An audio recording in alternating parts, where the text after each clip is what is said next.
मैंने पहले भी कहा था ये जीत लोगों की है, जिन लोगों ने मुझे चुना है उनको कुछ उम्मीदें होंगी मुझसे, लेकिन मैं उन लोगों से कहना चाहूँगा जो उम्मीदें आपको हैं इंशाल्लाह हम पूरी करेंगे उन उम्मीदों को। देखो मैंने पहले बताया सबसे बड़ा मुद्दा जो राजगढ़ के अंदर है ना, वो एक सफाई बिल्कुल नहीं है। दूसरा मुद्दा जो हमारे चोरियाँ एक के पीछे एक हो रही हैं। उसके बाद मैं बात करूँ लाइट की, ट्रांसफार्मर की, वो बहुत बड़ी मजबूरी है यहाँ पे।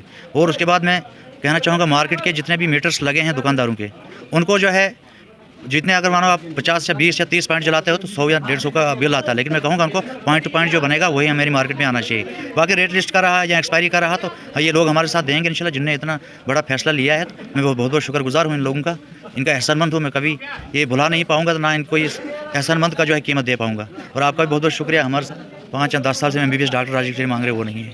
अगर इन लोगों ने साथ दिया, अगर ये मेरे पीछे रहेंगे तो राजगढ़ का हर काम बनेगा। चाहे कोई भी मुद्दा हो राजगढ़ के लिए, चाहे किसी को बिल अगर ज़्यादा आता है या दरवाजे पे सफाई नहीं है, हमने ये नहीं देखना है जिसने दिया वो भी, उनका भी मैं प्रेसिडेंट हूँ, जिसने नहीं दिया उनका भी प्रेसिडेंट हूँ। दोनों पार्टियों का मैं शुक्रिया करता हूँ। हमने अब एक ही नज़र से हर इंसान को देखना है, ये नहीं कि उस पर लिखा नहीं होता कि किसने दिया किसने नहीं दिया। लेकिन मैं सबको मुबारकबाद देता हूँ। नहीं तो ना हमारी फैमिली में कभी ऐसा कोई इंसान होगा जो किसी इंसान से भेदभाव करेगा। तो इन लोगों ने अगर आज मुझे इज़्ज़त दी है, मैं यही कह रहा हूँ कि इन लोगों के लिए जो है 24 घंटे में हाजिर हूँ। और अब मैंने कहा चोरियों का मसला जो है SSP साहब के पास जाएंगे, हम एक रेजोल्यूशन बना के उनको कहेंगे हम कि रात के मसले में जो है वहाँ को सिक्योरिटी तो बढ़ाई जाएगी। जो राजगढ़ थाना है तो 1-2 बंदे अगर एक्स्ट्रा होंगे तो चलो, इनको तो बेचारे अपनी ड्यूटी निभानी है, लेकिन स्टाफ भी बहुत कम है। हम अगर देखेंगे चाहे अस्पताल की बात करें, किसी भी मुद्दे की बात करो, वहाँ स्टाफ बहुत कम है, लेकिन हम कोशिश करेंगे चोरियाँ जो है इनको भी रोकें। कि मंजूर भाई, मैंने पहले ही कहा था कि ये लोगों के फैसले होते हैं, जो अच्छा काम करेगा हमेशा उसकी ही जीत होती है। तो आज हमारे बीच में आपके कैंडिडेट आ चुके हैं जीत के।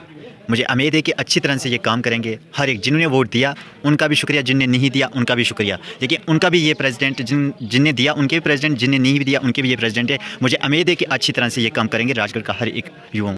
सर्वप्रथम मेरे छोटे भाई मुश्ताक साहब, इनको बहुत बहुत बधाई देता हूं। और बधाई देता हूं जिन मार्केट एसोसिएशन जिन्होंने इनको बम्पर वोटिंग की है, तो जिस हिसाब से इनको वोटिंग की है उस हिसाब से ये खरे उतरे, तो इनको मैं बहुत बहुत बधाई देता हूं। ये ऐसे भी जहां भी देखो एक्टिव यानी सोशल वर्कर थे, तो अब मार्केट एसोसिएशन ने इन पर बोझ डाल दिया है, तो इस पे खरे उतरेंगे। और इसके अलावा भी यानी जो मार्केट के अलावा भी मार्केट में तो सब सर्वप्रथम जो स्वच्छ भारत मिशन है तो उस पे खरे उतरेंगे ही उतरेंगे। लेकिन इसके अलावा जो हमारा जो सराज एरिया है उस पे भी मेरी इनसे विनती है कि ये कार्य करेंगे। और मुझे पूरी उम्मीद कि मेरे छोटे भाई जो हैं ब्लॉक राजगढ़ के जो व्यापार मंडल के अध्यक्ष नियुक्त हुए हैं, तो इनको बहुत बहुत बधाई देता हूं और इनको ढेर शुभकामनाएं देता हूं।